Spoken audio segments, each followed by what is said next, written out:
And welcome back to Thom Hartmann University, the Thom Hartmann Book Club. Today we're reading from Attention Deficit Disorder, A Different Perception. I think it's the only book that I've written that Time Magazine has done a story on. This is, we're in chapter 14. Throughout the book, I explain the whole idea of hunters and farmers, that ADD characteristics are something that would help in a hunting-gathering society. They become a liability in an agricultural society. And so this chapter is titled The Edison Trait, Hunters Who Have Changed the World. Hunters sometimes have difficulty answering the question, what do you do for a living? It's not that there isn't an answer, there are too many answers. Hunters of above average or even genius intelligence often have resumes that are startling in their diversity and accomplishment, even though they may have struggled to simply finish high school. Similarly, the stereotype of the eccentric genius or loony creative type is often applied to hunter inventors, artists, writers, and designers. At many ad agencies, the creative types are allowed or even encouraged to have an eccentric appearance with flowered shirts, long hair, jeans, etc.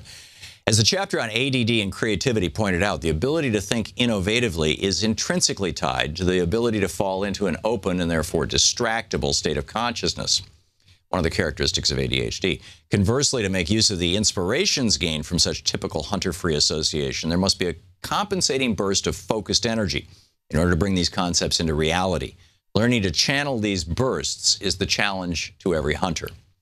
When hunters fail in life, it is often because their self-image was distorted in an early age when they were labeled as a problem. Their assets are also neglected if they plug into a job or a segment of society which requires farmer rather than hunter skills. But let's look at some successful hunters in history who have demonstrated tremendous powers of transformation, vitality, and dynamic energy, and whose biographies appear to conform to the American Psychiatric Association's DSM criteria of ADHD.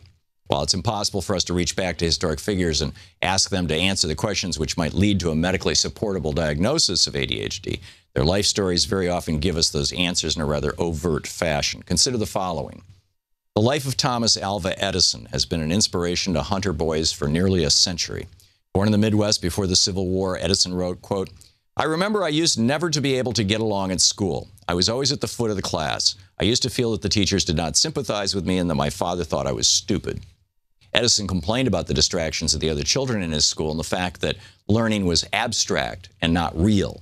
To be able to actually do something, to test a theory or discover a fact through experience, he wrote in his diary, quote, for one instant was better than learning about something he had never seen for 2 hours, end quote. Believing her son had potential, Edison's mother took over his schooling. Instead of requiring her son to learn a particular curriculum by rote, she instead encouraged him to explore things he found interesting. He soon became a voracious reader and consumed a huge body of knowledge at a wide variety of subjects. Edison left home at the age of 12 and started a long procession of short-lived jobs. The year he was 17, he held 4 different jobs, being fired from each one because of his inattentiveness to the duties or routine of the job. When he was 15, he had a job as a railroad signalman during the night and had to clock in via telegraph every hour. He was fired when his superiors learned that his punctual check-in signal was actually transmitted by a simple invention he'd created from an alarm clock, which would send the Morse code signal on the hour. That invention led to his developing the first automatic telegraph and then the first stock ticker, although he held a dozen more jobs before he received $40,000 for his stock ticker at age 21 and was able to use that money to establish a laboratory where he could devote himself to inventing. Being a classic hunter, Edison usually worked on many projects at the same time. In the year of 1877, for example, we now know that he had more than 40 inventions in process in his laboratory concurrently. He kept his own hours, often working through the night. When he became bored or saturated with one invention, he would quickly hop to another. Edison credited his inability to stick to one task for a long time as being the power of his creative efforts. He wrote, quote, he said, quote, look, I start here with the intention of going there, drawing an imaginary line, in an experiment, say, to increase the speed of the Atlantic cable. But when I've arrived part of the way in my straight line, I meet with a phenomena, and it leads me off in another direction to something totally unexpected, end of quote. Thomas Edison transformed the 20th century with his invention of the electric light bulb, the central power generating station, the phonograph, the flexible celluloid film and movie projector, the alkaline storage battery, and the microphone, merely a few of the more than 1,000 major patents he registered before his death in 1931. Benjamin Franklin flunked out of George Brownell's academy after only 2 years of formal education. It was said that he was slow at doing sums, math, and he utterly failed in arithmetic. His teacher complained that he would never pay attention to his lessons. He spent 2 years as an apprentice candlemaker to his father, but his father's frustrations with young Ben were legion. The boy was always slipping off to explore the town, the salt marshes, and the incoming ships. Having demonstrated his hunter inability to be a scholar in the formal farmer schools of the day, Franklin went on to become one of the most well-educated in terms of practical abilities men in American history.